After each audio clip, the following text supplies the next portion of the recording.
महाशिवरात्रीनिमित्त ठाण्यातील कोपिनेश्वर न्यास मंदिर या ठिकाणी मोठ्या प्रमाणात भाविक आलेले आहेत। मोठ्या रांगा देखील या मंदिराच्या आसपास परिसरात लागलेल्या आहेत।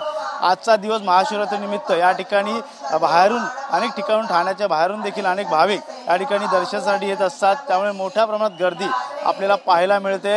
या कोपिनेश्वर मंदिराचं गेल्या प्राचीन काळापासून हे मंदिर या ठिकाणी असल्यामुळे एक वैशिष्ट्य या मंदिराचं एक वेगळं आहे। पाहू शकतो मोठ्या प्रमाणात नंदी असेल, या इकडे मोठ्या प्रमाणात पिंड देखील या ठिकाणी देवळात आहे। कोपिनेश्वर मंदिर महादेव मंदिर या ठिकाणी अनेक भाविक लांबून दर्शनासाठी येत असतात, त्यामुळे नक्कीच मोठ्या उत्साहाचं वातावरण या कोपिनेश्वर मंदिर या ठिकाणी आहे। आणि याच ठिकाणी असणाऱ्या भाविकांसोबत अनेक लोक देखील या ठिकाणी दर्शनासाठी दिसतात।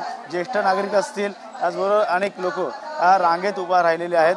फूल बेल वाहून आज शंकराच्या पिंडाला या ठिकाणी पावन पिंडाला या ठिकाणी स्पर्श करणार आहेत, त्यामुळे नक्कीच या ठिकाणी गुरुजी आहेत। गुरुजी काय सांगणार, या मंदिराचं वैशिष्ट्य काय आहे, कशा प्रकारे भाविक सकाळपासून उत्साहाचे वातावरण या ठिकाणी आले?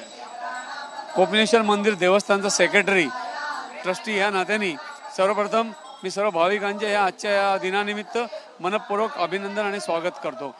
सर्वप्रथम कोपिनेश्वर मंदिर हे ठाणे शहराचं ग्रामदैवत आहे आणि ठाणे शहराचे सगळे नागरिकांचं एक दैवत आहे।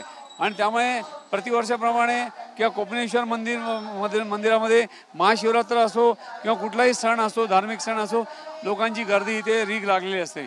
आणि यावर्षी खरोखरच मी स्वतः एक ट्रस्टी म्हणून नाही म्हणत, पण मी एक स्वतः भाविक म्हणून गेले 42 वर्ष मंदिराची सेवेमध्ये आहे।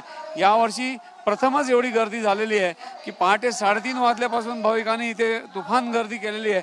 म्हणजे आम्हाला स्वतःला हे सगळं ॲडजस्टमेंट करताना किंवा अरेंजमेंट लोकांना भाविकांना दर्शन देताना त्रास होतो आहे, लोकांनाही त्रास होत आहे, याची आम्हालाही जाणीव आहे।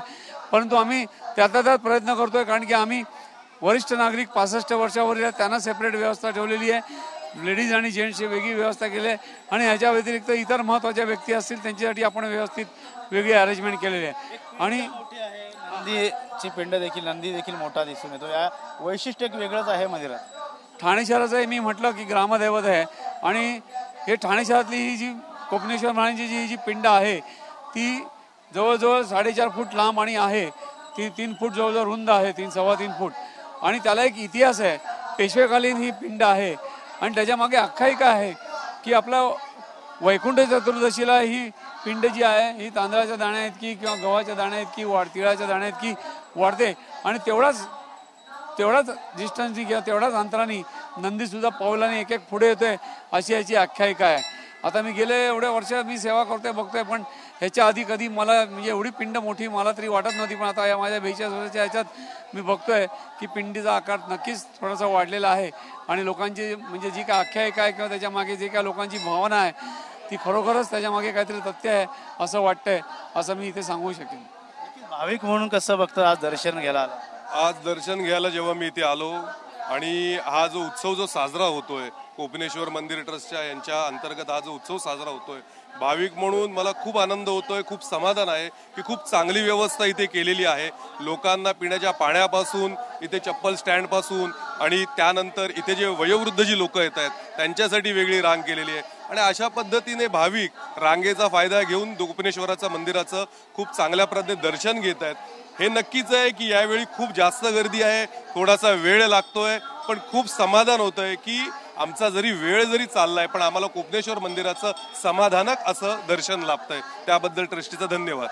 या ठिकाणी भाविकांमध्ये उत्साहाचं वातावरण आहे आणि याच ठिकाणी कोपिनेश्वर न्यास महादेव मंदिराच्या ठिकाणी अनेक भाविक जे आहेत ते दर्शनासाठी आलेले आहेत, त्यामुळे मोठ्या संख्येने गर्दी देखील आपल्याला पाहायला मिळते। त्यामुळे एक आनंदाचं वातावरण या ठिकाणी पाहायला मिळत आहे। पाहू शकतो आपण ही जी महादेवाची पिंड जी आहे ती आपण दाखवण्याचा प्रयत्न करू। याच ठिकाणी दर्शनासाठी लांबून भाविक जे ते महाशिवरात्रीनिमित्त दरवर्षीप्रमाणे यंदा देखील मोठ्या प्रमाणात या ठिकाणी आलेले आहेत। ही 4.5 फूट अशी पिंड आहे, त्यामुळे एक प्राचीन स्थान आहे, पेशवेकालीन हे देवस्थान असल्यामुळे अनेक भाविक जे आहेत ते ठाण्यात असेल, ठाणे इतर परिसरातून या दर्शनासाठी या ठिकाणी येताना आपल्याला पाहायला मिळत आहे। कॅमेरामॅन मोहन दुबेसह गणेश सोरा, TV9 मराठी, ठाणे।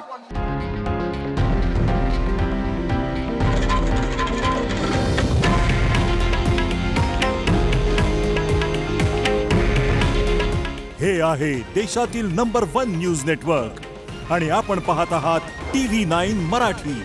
काळजी तुमची, हित महाराष्ट्राचं.